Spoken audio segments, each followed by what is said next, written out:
네, 평론가 조우석입니다. 독자 여러분, 지난 한 주일 너무 힘드셨을 겁니다. 또다시 미쳐 돌아가고 있는 한국 정치와 한국 언론 때문에 세상에 이렇게 흔들리는 경험은 정말 끔찍합니다. 한국만의 겁니다. 오늘 제가 이 방송을 하면서 썸네일을 이렇게 했습니다. 이 방송의 제목을 또다시 미쳐 돌아가는 한국 정치와 한국 언론이라고 얘기를 했습니다. 여러분, 이 제목이 과격합니까? 저는 아니라고 생각합니다. 현실이 문제입니다. 현실이 미쳐 날뛰는데 표현을 그렇게 할 수밖에 없었습니다. 자, 어쨌거나 이 중에서 가장 속이 뒤집힐 것 같은 발언은 이재명이 지난 주말인 7월 달에 국회에서 했던 얘기입니다. 그걸 듣고 너무 어이가 없고 너무 분해서 저는 잠이 잘 오지 않았습니다. 그날 윤석열 대통령에 대한 탄핵안 표결 전체가 무산된 다음에 국회 안에서 이재명은 민주당의 규탄대회를 열면서 이렇게 얘기를 합니다. 반드시 내란 행위, 군사반란 행위에 대한 책임을 묻고 이 나라의 모든 혼란을 이겨낼 것이다라고 이재명이가 떠들어댑니다. 정말 구역질이 납니다. 말도 안 됩니다. 어떻게 이 자가 이런 얘기를 할 수 있도록 우리가 버젓이 떠드는 걸 지켜봐야 된다는 얘기입니까? 문제는 한국 언론입니다. 그 자를 지금 민주주의의 수호천사로 포장을 해주고 있습니다. 윤석열은 국민에게 총뿌리를 들어댄 나쁜 사람이고 이재명은 그 국가 반란 세력으로부터 국회와 대한민국을 구출하려고 하는 수호천사로 만들어주고 있습니다. 한국 정치와 한국 언론이 미치지 않고서야 어떻게 이런 일이 버젓이 벌어지는지는 당초에 이해할 수가 없습니다. 오늘 다시 한번 물어보겠습니다. 이재명이 누굽니까? 그 악마가 누굽니까? 온갖 범죄 행위의 종합 세트고 범죄 행위의 백화점입니다. 이미 전과자입니다. 대장동, 백현동 개발과 관련한 비리도 있고 쌍방울 대북 송금 관련 비리도 얘기할 필요가 없습니다. 이건 다 개인적 비리지만 무엇보다 그는 야당 대표로 한국 정치를 파괴해온 주범입니다. 민주당이 20차례가 넘는 탄핵을 남발한 그 뒤에는 이재명이가 있습니다. 주요 예산을 깎아버리고 그래서 행정부와 사법부를 마개시키는 그 뒤에도 헌법 질서를 유린한 내란 행위를 저지르는 뒤에도 이재명이가 버티고 있습니다. 왜 그럴까요? 지 죄를 덮으려고 발악을 하고 있는 겁니다. 이걸 국민들이 모릅니까? 그래서 이재명 그는 뭐로 보나 정치적인 악마의 다름 아닙니다. 그런 이재명이 민주주의를 지키는 수호천사다? 정말 믿어지지 않습니다. 이 나라를 떠나고 싶은 충동이 안 들 수가 없습니다. 반면 이 나라 언론은 지난 3일발 윤석열 대통령이 비상계엄을 발동한 걸 두고 국민에게 촛불이를 돌린 짓이라고 난리를 치고 있습니다. 그래서 내란 행위의 주범이라고 손가락질을 하고 있습니다.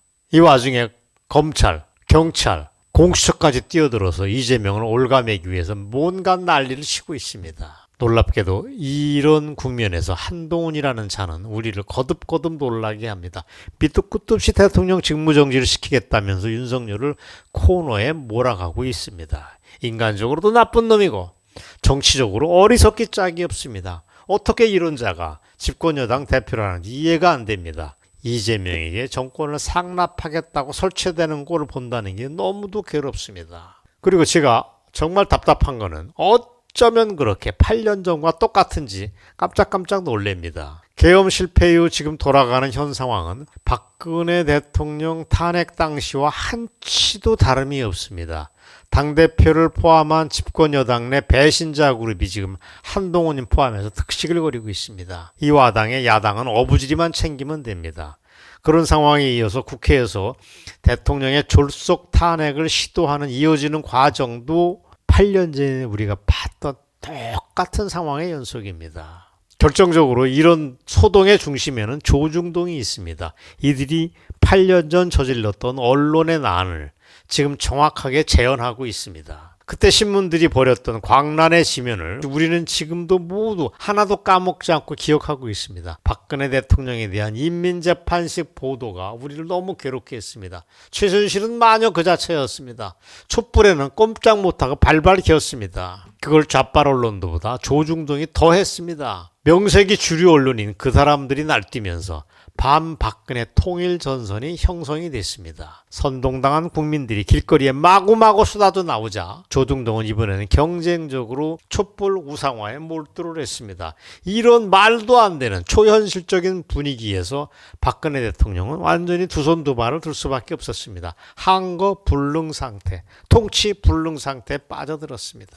새누리당이 그때 바들바들 떨면서 민주당에 동조를 하면서 탄핵은 정해진 수순대로 흘러갔습니다. 이런 국면에서 오늘 새삼 생각나는 게 국제정치학자 출신 얼마 전에 돌아가신 노재봉 전 총리가 했던 얘기가 기억이 납니다. 의미심장한 얘기입니다. 나는 정치학을 공부한 지 60년이 더 됐지만 한국 정치는 여전히 숨가쁜 전환 속에 흘러간다. 그래서 나는 이 변화에 쳐다보면서 항상 신경이 곤두설 수밖에 없다라고 고백을 했습니다. 제자들과 나눴던 대담을 정리한 단행본 정치학적 대화 2015년 성신여대 출판부에서 나왔습니다. 여기에서 털어놓은 게 바로 이 노재봉 총리의 얘기였습니다. 그거는 얘기가 아니고 장탄식입니다. 대한민국에서는 정상국가에선 찾아보기 없는 무규칙 이종 경기가 판친다. 개판이다는 얘기입니다. 정확하게는 문재인 정권 등장 전후 한국 정치는 체제전쟁에 돌입한 국면입니다. 박근혜 대통령 탄핵에 둘러싼 광기, 촛불 집회와 태극기 집회의 헤게모니 다툼, 2017년 5월 9일 날 있었던 대선 과정은 아무리 생각해도 정상이 아니었습니다. 포장만 정치였을 뿐이고 실제로는 대한민국 정체성을 뒤흔드는 체제 변혁, 민중혁명의 전쟁터에 다름 아닙니다. 저는 그걸 다른 말로 느슨한 형태의 내전이라고 얘기를 했습니다. 그게 윤석열 대통령의 집권 이후 유야무야 되나 싶었더니 다시 무서운 상황으로 돌입하고 있습니다. 똑같이 재현되고 있습니다. 여러분, 저는 이 방송을 통해서 여러분들에게 보다 희망의 메시지를 전하고 싶습니다. 하지만 이 스튜디오에서만 희망을 전하면 뭐합니까? 현실은 끔찍합니다. 그런 책무감 때문에 대한민국을 뒤덮고 있는 미친 언론, 한국 정치의 미친 형태를 제가 말씀을 드렸습니다. 앞으로 짧으면 6개월, 길면 1년을 넘길 이 나라의 앞날이 새삼 두렵습니다. 안전벨트를 꽉 붙잡아 매자 하는 말씀과 함께 오늘 방송을 일단 마무리를 하겠습니다. 여러분 감사합니다.